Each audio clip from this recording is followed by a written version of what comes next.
I woke up at 4 a.m. because I thought this was thunder. But later I realized that we don't have thunderstorms like in this season in this part of the world. So those were Russian rockets bombing Kiev.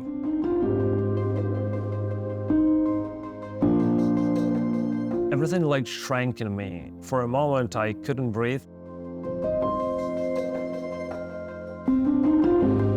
I just felt this force overcome with this sense of that's what I'm supposed to go do. I'm supposed to go help. I miss being there. I miss the place.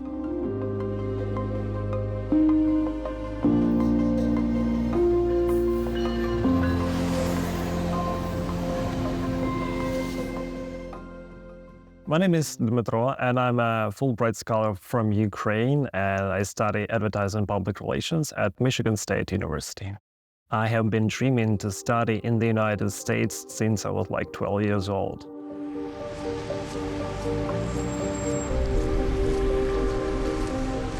I got accepted to Fulbright scholarship in October 2021. It was a very long and tedious process. It demanded a lot of paperwork because all men in Ukraine are forbidden to leave the country because they can be drafted. I was lucky because after I left, like 2 weeks passed and they prohibited students from leaving the country.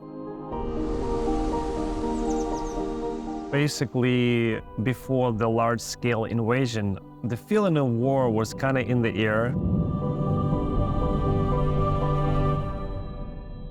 But like, we didn't want to believe. We hoped for the best and some sanity will prevail. But unfortunately, it didn't happen. Russia, under Vladimir Putin, has launched what U.S. officials describe as the most significant military action in Europe in 77 years. On February 24, I woke up at 4 a.m. because the walls were shaking, windows were shaking. I'm gonna remember this feeling till the day I die, because in the center of Europe in the 21st century, it could be possible to start a war against a peaceful and sovereign independent country.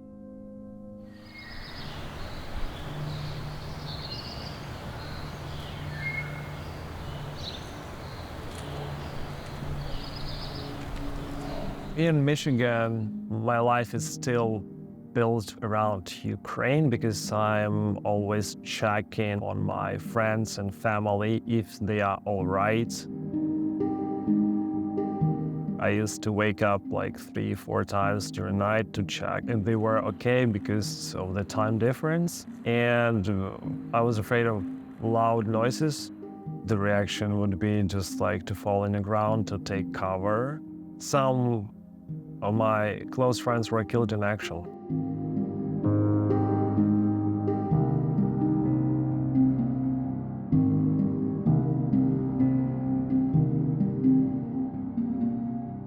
I miss my family because for me, Kiev is my home. War is hell.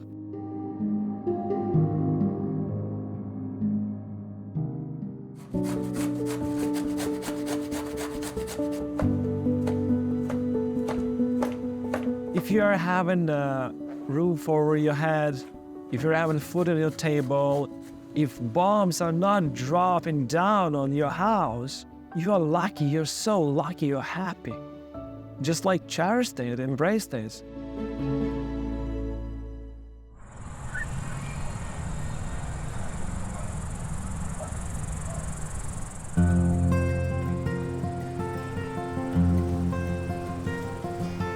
My name is Boyd. I work full-time for the U.S. Department of Agriculture, and I also am part of a family farm that raises beef cattle. I know, we'll get your baby back in a little bit. You know, as a kid, I had my own animals that I had to take care of, and sometimes that meant bottle feeding calves. You grow up surrounded by people that are always nurturing things. It's all about trying to help things survive and grow and prosper, whether it's a crop, whether it's a cow. Every farmer, I believe, you just kind of become wired that way. That a girl, see? My medical history in recent years has been a driving force in revealing to me that you need to really get as much as you can out of every day, because tomorrow is not promised.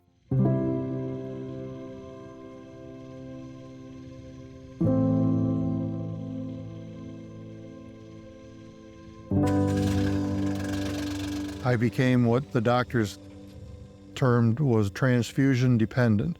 I was barely existing. I'd get a transfusion, which was like getting a new battery, for about a week or so, and then you could just feel your body just cratering again.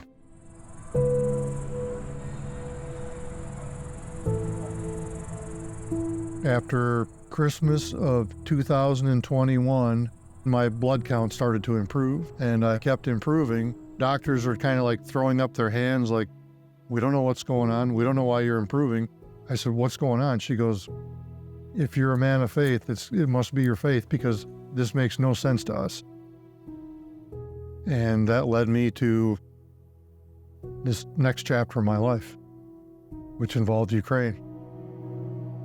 This is from a friend of mine who was in an artillery unit in the Ukrainian army, signed by everybody in that artillery unit. These are pretty special, pretty special.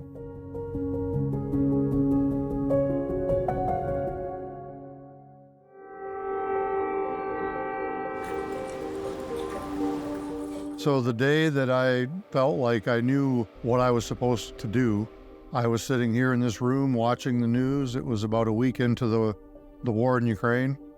Every day I'm watching the headlines, really being appalled with what was going on, because it was like World War II was repeating itself.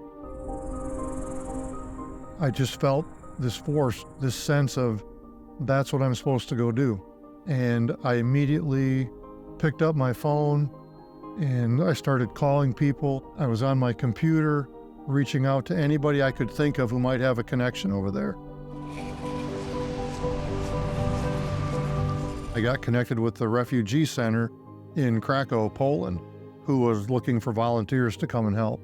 So then I bought a plane ticket, and literally 2 years ago right now, I was in Krakow, Poland. I just plunged in. I just totally just went for it. All right. Yeah, she knew. Show that coat. Taste it. 3 days after I got back, I was at a diner in Alpena, having breakfast with my best friend, sharing with him what my experiences had been over there and how it had given me this idea of trying to organize some effort here to collect used clothing and send it over to Poland to give to the refugees. Because at the time I was volunteering there, we were giving away 9,000 items of clothing a day. So we're sitting there in the restaurant, and I'm sharing with him this idea, and I told him I was confident people would have lots of good clothing to donate, but I wasn't sure of the money side of it, because, obviously you got to pay for shipping. And this was a small diner, and my voice carries. Within a few minutes, a woman came over to the table and put 5 $20 bills down. And it was a very powerful moment. And then a short while later, a guy came over and put $40 down. And then about 15 minutes later, the waitress came over and put $100 down. And that's what it took off from there. It was a great indicator of the generosity of people here. And from that moment, I was like, you know what, this is going to work.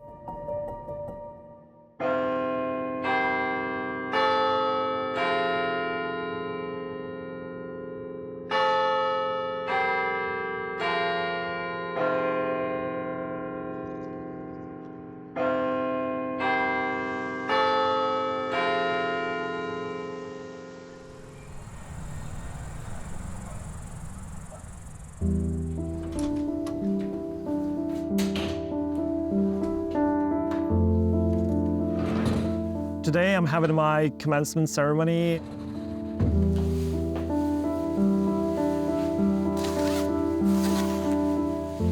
this was my dream. And that dream kept me sane and kind of alive during all these like dark months of the war. Well, I thought like, no, that can't be me, that's the other guy. So it took 1 year to realize, oh yeah, I'm getting like a degree in America.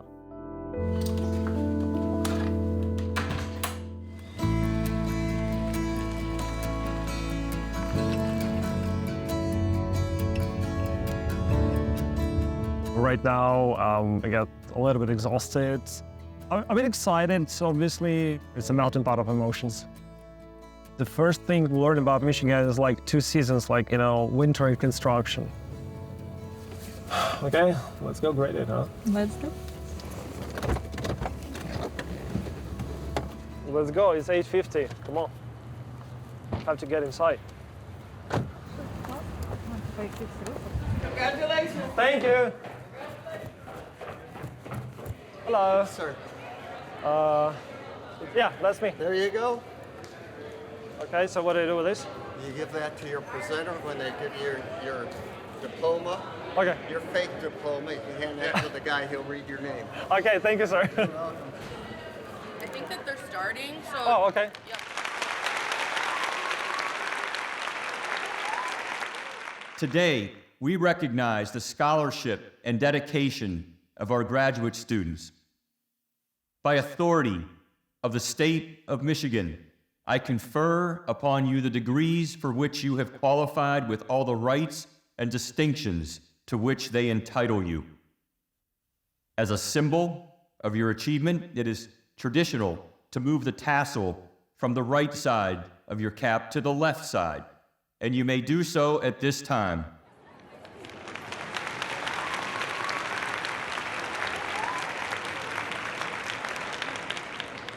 And now we will mark this auspicious occasion with the presentation of diplomas. From the College of Communication Arts and Sciences, Dmitro Shinkaru. Congratulations. Good to see you. Good to see you.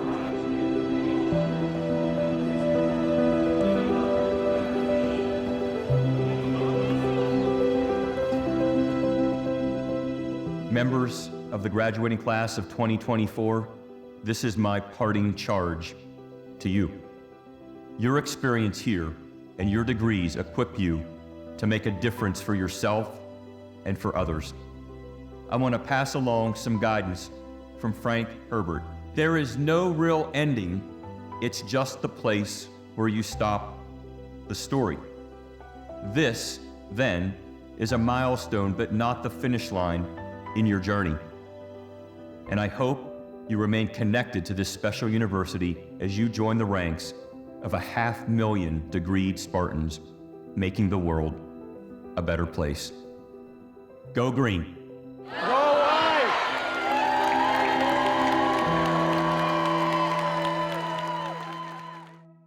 I still cannot my mic. It's been 2 years. Like I still can't believe I'm here. I'm holding it. Like when the President Gaskin was out, like, you know, you can like move your tassel to the left. It's like, come on, is it really happening? Congratulations. I have just graduated and I'm feeling excited. I'm still processing what's happened. I've been waiting for 2 years and I'm feeling excited, happy, but actually I'm experiencing a wide range of emotions.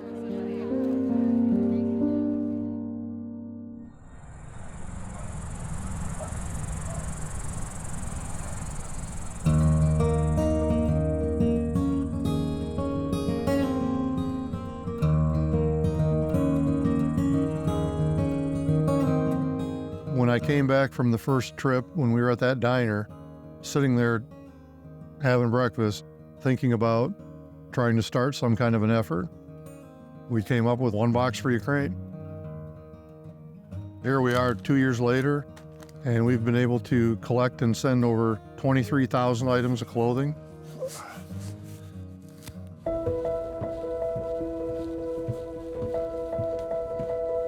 I am upstairs, which I call the warehouse, W-E-A-R house, and Yeah, due to the volume of donations that keep coming in because people are so generous, this has become the winter coat room. This is a spare bedroom, and there's probably a couple hundred winter coats in here. Every room in the house has a lot of stuff in it. Even though we are shipping all the time, people keep bringing it in. So each of these pieces of paper correlates with one of the boxes that we're going to ship in this next shipment. What we're sending over there in terms of all the different items. So short sleeve shirts, shorts, socks, shoes, jackets. So all the boxing happens in the kitchen. I keep track of everything, so I know how much of each item is in each box, how many pair of underwear, how many socks, how many pair of pants, how many pairs of shoes. And that way we have an accurate count of all the different aid that we've provided over there.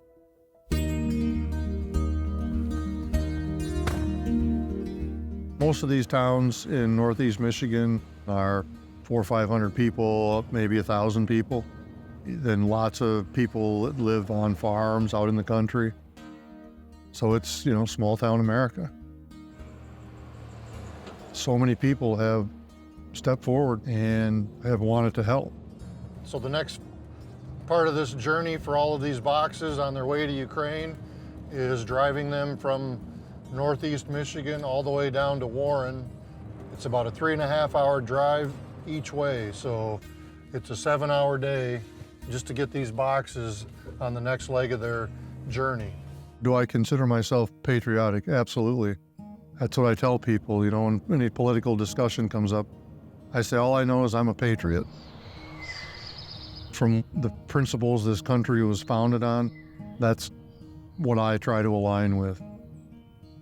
With patriotism, I think there's a sense of justice and good and right. As I was watching what was unfolding in Ukraine, it reminded me exactly of what happened at the beginning of World War II, when other countries were invaded, people were brutalized and pushed out of their homes. I feel like, those who uphold good have a duty to try to help other people who are oppressed. This is like the next to the last step of getting this stuff in the hands of the people who really need it. We have arrived at the shipping point. It's actually a Ukrainian shipping company. They exclusively only ship to Ukraine. And we're fixing to unload the boxes and get them weighed and inventoried for customs and sent on their way.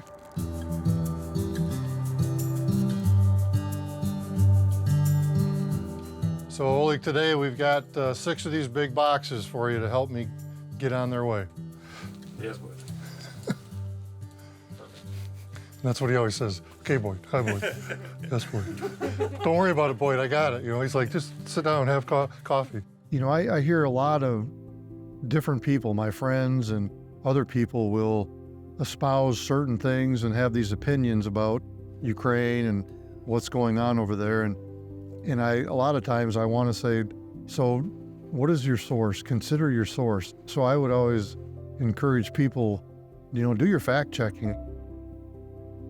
When you hear about what's going on in Ukraine, you get a whole spectrum of information. Should we be helping or shouldn't we?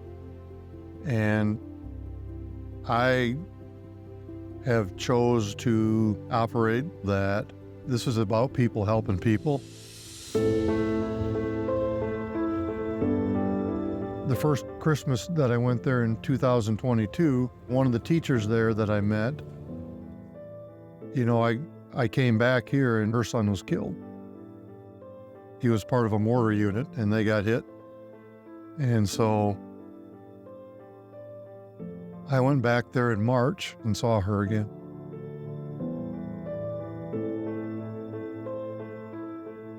And what can you do? You can hug people.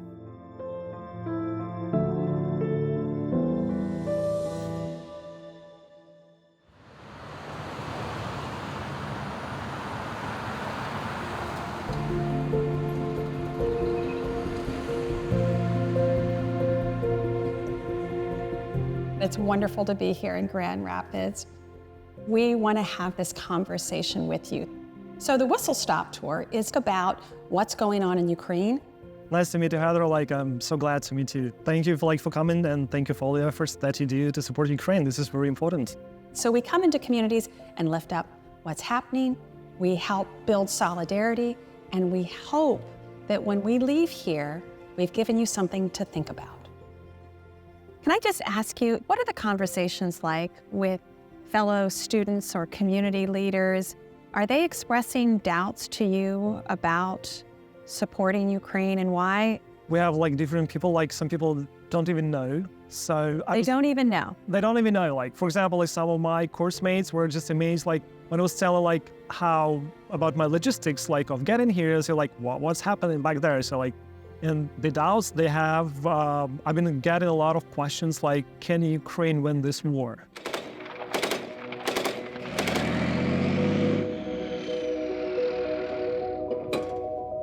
Can Ukraine win the war? Can they do it? If we give them the capabilities that they need, I believe they can.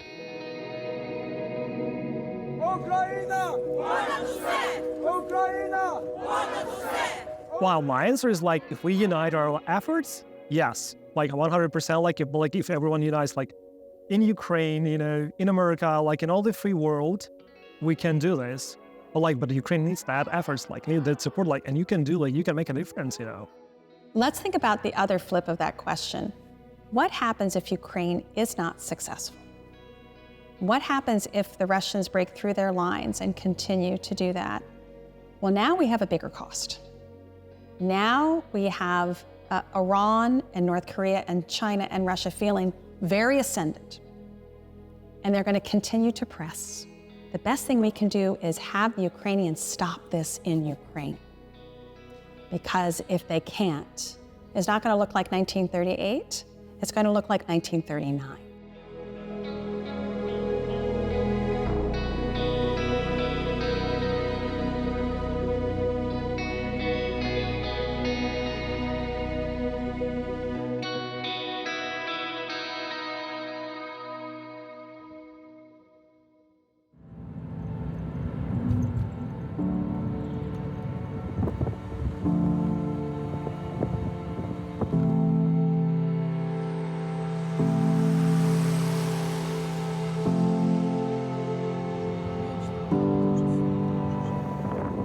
I got here about 2.5 weeks ago.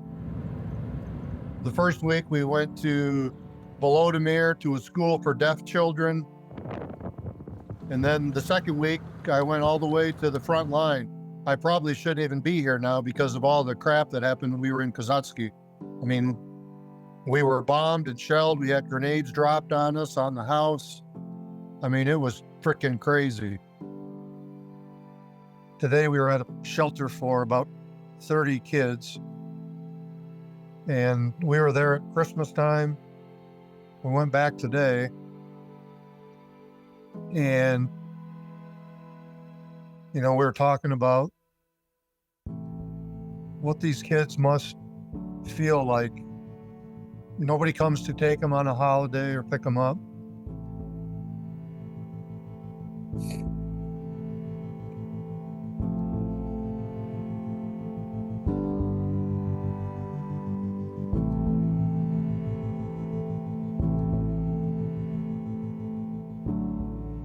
So you want to do what you can do. Freedom, democracy, and pursuit for happiness. We all cherish these values because they're human values. My dream came true. I've been dreaming about studying in the United States since I was 12. What does home mean to me? Well, Ukraine is my home.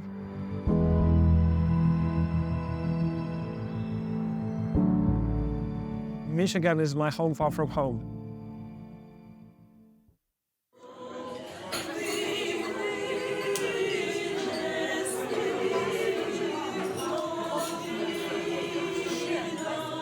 I have learned that every little bit makes a difference.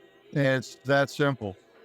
And my way of thinking about things has changed from the point of view that if I can't help 100 people, it's not worth my time, to the point of if I can help one person, it's absolutely worth my time.